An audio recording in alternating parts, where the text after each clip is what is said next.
Muy buenas, nos volvemos a poner en contacto con vosotros para presentaros estas pequeñas pinceladas que os pueden ayudar a ahondar, a profundizar y a ir descubriendo el Evangelio de cada domingo. Como veis, el domingo próximo es el Domingo de Ramos. Esta celebración litúrgica tiene como dos momentos: la bendición de Ramos con un texto del Evangelio de Marcos, la entrada de Jesús en Jerusalén, y luego después, durante la celebración eucarística, el Evangelio es la pasión del Señor, de forma como si fuera el pregón de esta Semana Santa.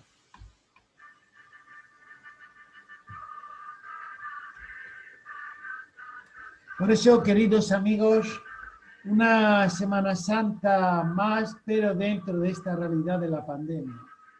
Pero este año tenemos la suerte de no estar confinados y por lo tanto poder juntarnos en asamblea y poder festejar y celebrar este acontecimiento. Dice el texto que cuando se acercaba a Jerusalén por Betsabé y Betania, junto al Monte de los Olivos, mandó a 2 discípulos diciéndoles: id a la aldea de enfrente, y cuando entréis encontraréis a un pollino atado que nadie ha montado todavía. La gente echaba mantos y ramas de palmas y gritaban: hosana, bendito el que viene en nombre del Señor. Bendito el reino que llega, el Hijo de David. Hosana en las alturas.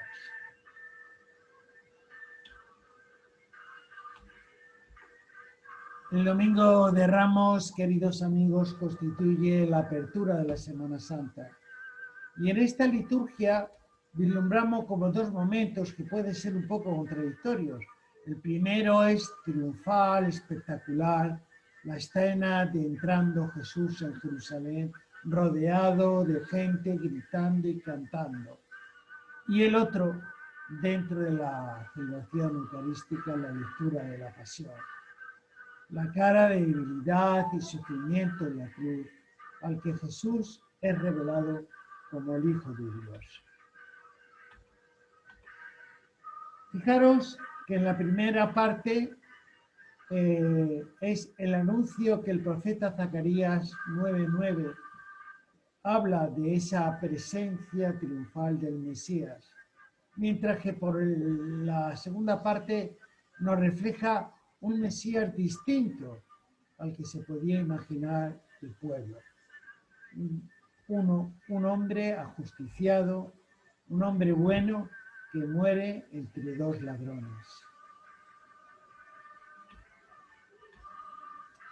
Nos podemos hacer la pregunta, ante esta escena, un año más, ¿dónde nos situamos nosotros? ¿Dónde nos colocamos? Hay diversos personajes: el pueblo que aclama, los discípulos, los sacerdotes que le piden a Jesús que mande a la gente callar, o en la misma escena de la pasión, donde nos vamos situando en los distintos personajes que van apareciendo en la lectura que Marcos nos propone. Por eso, en el contexto de Marcos, la pasión es que la comunidad de Marcos está viviendo una crisis de fe, motivada por una concepción triunfalista y espectacular del Mesías de Jesús. Y frente a esto, Marcos va a hablarnos de un Jesús, de un Mesías que muere en la cruz. El Evangelio de Marcos comenzó diciendo: comienzo del Evangelio de Jesucristo, Hijo de Dios vivo. Y terminará hablando y reconociéndole un gentil a ese hombre muerto en la cruz como el Hijo de Dios vivo. Por otro lado, fijaros, el Evangelio de Marcos da muchos detalles humanos y humanizadores de Jesús. Por eso el texto de la Pasión lo podíamos dividir, por un lado, la cena y la oración de Getsemaní, el proceso de Jesús, el proceso de los judíos, el proceso civil ante Pilatos, la muerte de Jesús, las mujeres al pie de la cruz. Bueno, con respecto a esto hay que decir las mujeres que estaban a una cierta distancia, porque los soldados no dejaban acercarse a nadie, a los ajusticiados. Destaco en primer lugar, es en la pasión donde se revelan los dos títulos de Jesús que antes he hecho mención. Al inicio del Evangelio y que Jesús asume en el juicio ante el Sanedrín. Yo soy el Hijo del Hombre. El segundo al morir en la cruz, donde el gentil, el centurión, diciendo verdaderamente este es el Hijo de Dios. La reflexión que podemos hacer es, en primer lugar, nosotros en determinadas situaciones de la vida, de dificultad, de confrontación, de renglones torcidos que llamamos, a veces podemos sentir el abandono de Dios y preguntarnos ¿dónde está Dios? O como Jesús, gritar Dios mío, ¿por qué me has abandonado? En esta situación de pandemia, ante el COVID, nos está llevando a una situación donde la esperanza y la lucha por vivir a veces se siente abatidas, tocadas. Y muchas personas de una forma muy directa por el COVID-19 viviendo situaciones difíciles que se pueden asemejar a la situación que Jesús vivió en la cruz. Gente que tiene que ir a la UCI, donde tienen que tener respiración asistida. El crucificado le faltaba aire, le faltaba vida. De hecho, Jesús morirá por falta de oxígeno con un paro cardíaco.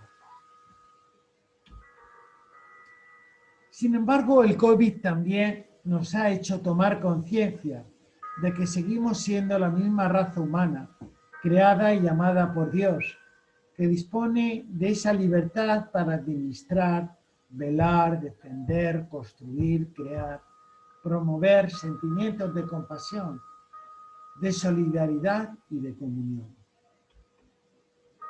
Nuestra vida es frágil, no cabe duda. Nos ha dicho el COVID que nos creíamos que nos comíamos el mundo y ahora estamos vulnerables, atacados, con una cierta incertidumbre. Y entonces, ante cualquier situación, ante cualquier momento, podemos estar amenazados. Por eso nos tiene que llevar a una conclusión. Aprovechar la vida, vivirla con sentido y plenitud, con generosidad, agradecimiento. Hagamos el bien como Jesús, a cambio de que de nada, de ser humanos, de humanizar, de reflejar el rostro amoroso de Dios. Estas ideas las saco del Papa Francisco. Un texto de San Andrés de Greta dice: «Ea pues, corramos como quien se apresura a su pasión. Imitemos a quien salió a su encuentro, y no para extender por el suelo, sino para postrarnos nosotros mismos con la disposición más humilde. Que seamos capaces con el más limpio propósito, de manera que acojamos al Verbo que viene y así logremos captar a aquel Dios que nunca puede ser totalmente captado por nosotros. Ahora alegrémonos, pues se nos ha presentado mansamente el manso y que así asciende sobre el ocaso de nuestra infinita vileza para venir hacia nosotros, convivir con nosotros de modo que pueda, por su parte, llevarnos hasta la familiaridad con Él. ¿Cómo vivimos nuestro ser llamados y enviados a la fragilidad, a las dificultades? ¿Sabemos vivir con fragilidad en la vulnerabilidad y el fracaso? Queridos amigos, estas breves pinceladas, como os he dicho al comienzo, solo intentan ofreceros como herramientas que os pueda ayudar a sacar mayor jugo de la celebración litúrgica y poder, como dice Ignacio, gustar de las cosas internamente. Muchísimas gracias.